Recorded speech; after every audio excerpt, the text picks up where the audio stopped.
नमस्कार, स्वागत है आपका पीबीएन न्यूज में। मैं हूं शब। अब वक्त हो चुका है दुनिया भर की खबरें जानने का, तो आइए डालते हैं एक नजर। खरगोन में राम नवमी के जुलूस पर पथराव के बाद हुई हिंसा को लेकर खरगोन सांसद गजेंद्र सिंह ने आरोप लगाया है कि ये मामला पूर्व नियोजित था। इस्लामिक इलाकों से पथराव हुआ है। एक साथ कई इलाकों में पत्थरबाजी शुरू हो गई, जिससे साफ है कि सुनियोजित साजिश का हिस्सा था। दिल्ली समेत गौतम बुद्ध नगर, गाजियाबाद, गुरुग्राम आदि शहरों में कोरोना के मामले तेजी से बढ़ रहे हैं। इनमें भी खास ये है कि इसकी चपेट में बच्चे सबसे ज्यादा आ रहे हैं। वहीं गौतम बुद्ध नगर के सीएमओ ने जानकारी दी है कि बीते 7 दिनों में जिले में 44 बच्चे कोरोना संक्रमित हुए हैं। वहीं सीएमओ ने बताया है कि 44 संक्रमित बच्चों में से 16 ऐसे हैं जो 18 साल से कम उम्र के हैं।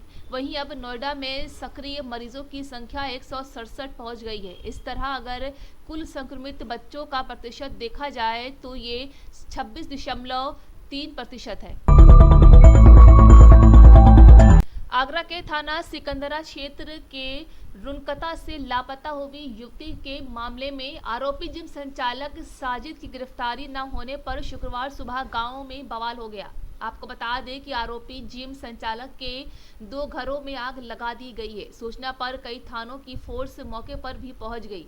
आरोपियों को चिन्हित किया जा रहा है। मौके पर पहुंची दमकल ने घरों में लगी आग पर काबू पाया। इस मामले में लापरवाही बरतने पर एसएसपी ने रुनकता चौकी इंचार्ज को निलंबित कर दिया है। वहीं पुलिस ने 8 आरोपियों को गिरफ्तार कर लिया है।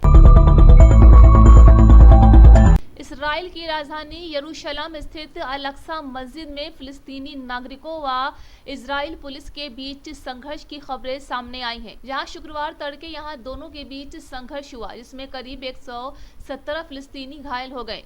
वहीं मीडिया रिपोर्टर्स के मुताबिक ये हिंसा किस वजह से हुई है, इसका पता अभी तक नहीं चल पाया है। हालांकि बताया जा रहा है कि सुबह के प्रार्थना के लिए हजारों की संख्या में मुस्लिम मस्जिद में इकट्ठा हुए थे। इसी दौरान इजराइल पुलिस भी मस्जिद में प्रवेश कर गई। इसी दौरान दोनों में हिंसक झड़प हुई।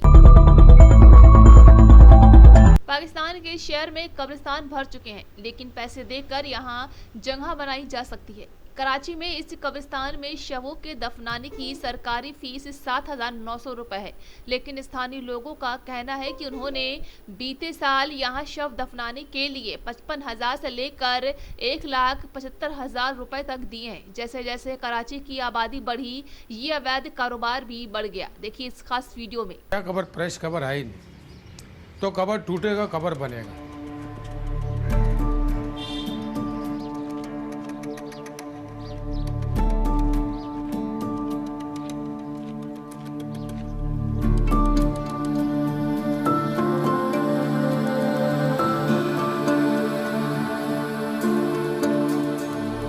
इधर लोग पैसे लेके वो कब्र के ऊपर कब्र बनाई जा रहे हैं। जो आता है उसको तो थोड़ा बहुत निशानी होती है, और जो बेचारा नहीं आता उसकी कब्र गायब हो जाती है।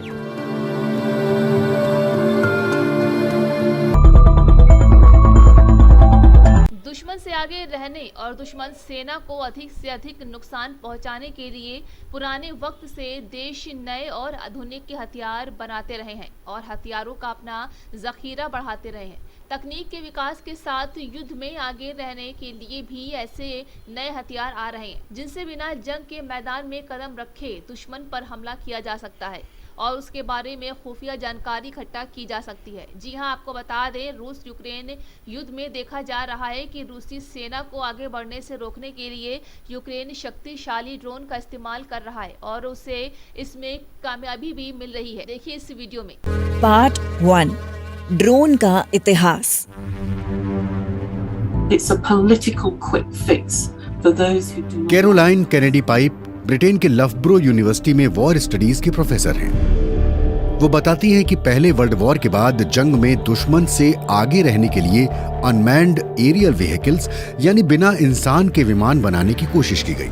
इसके तहत 2 चीजें बनी। पहला, मिसाइलें जो एक तय दिशा में जाकर खुद को और इस प्रक्रिया में लक्ष्य को नष्ट कर सकती थी।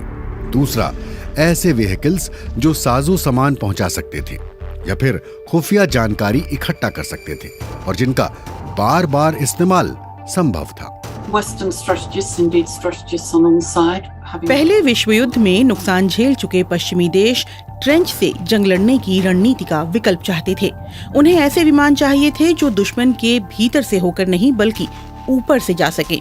वो पारंपरिक युद्ध से अपने सैनिकों को बचाना चाहते थे, साथ ही दुश्मन पर लगातार हमले कर उनका मनोबल तोड़ना चाहते थे। 1917 में ब्रिटेन और 1918 में अमेरिका ने पहले इंसान रहित विमान का परीक्षण किया। इन्हें पॉइंटलेस व्हीकल्स कहा गया। हालांकि इनका इस्तेमाल कभी नहीं हुआ। बाद में 1944 में हथियार के तौर पर विमानों का इस्तेमाल किया गया। So there was a number of programs which saw the American Nazi Germany के हथियारों के ठिकानों को तबाह करने के लिए अमेरिका मानव रहित विमान बना रहा था। एक अभियान के तहत विमानों को खाली कर उनमें विस्फोटक भरा गया। ये सही मायनों में मानव रहित विमान नहीं थे, क्योंकि पायलट और फ्लाइट इंजीनियर विमान को लक्ष्य के करीब 2000 फीट की ऊंचाई तक ले जाते, विस्फोटक के फटने की तैयारी करते और फिर कंट्रोल रिमोट ऑपरेटर को देकर विमान से बाहर कूद जाते। इस तरह के एक अभियान में अमेरिकी नेवी में पायलट रहे राष्ट्रपति जॉन एफ कैनेडी के भाई जोसेफ पी कैनेडी की मौत हो गई। विस्फोटक डिटोनेट करने से पहले ही उनके विमान में धमाका हो गया और पूरा का पूरा चालक दल मौत के मुंह में समा गया। शहबाज शरीफ पाकिस्तान के 23वें प्रधानमंत्री बन गए हैं। शहबाज शरीफ भारत के पंजाब राज्य के जाती उमरा गांव से संबंध रखते हैं। जाती उमरा गांव के लोग शहबाज शरीफ के पीएम बनने से काफी खुश हैं। गांव के लोग उम्मीद करते हैं कि उनके गांव का और विकास होगा। वहीं साल 2013 में शहबाज शरीफ अपने परिवार के साथ इस गांव में आए थे। उस वक्त इस गांव का काफी विकास तत्कालीन अकाली दल भाजपा सरकार ने करवाया था। अब गांव वालों की इच्छा है कि शहबाज एक बार अपने गांव फिर आए।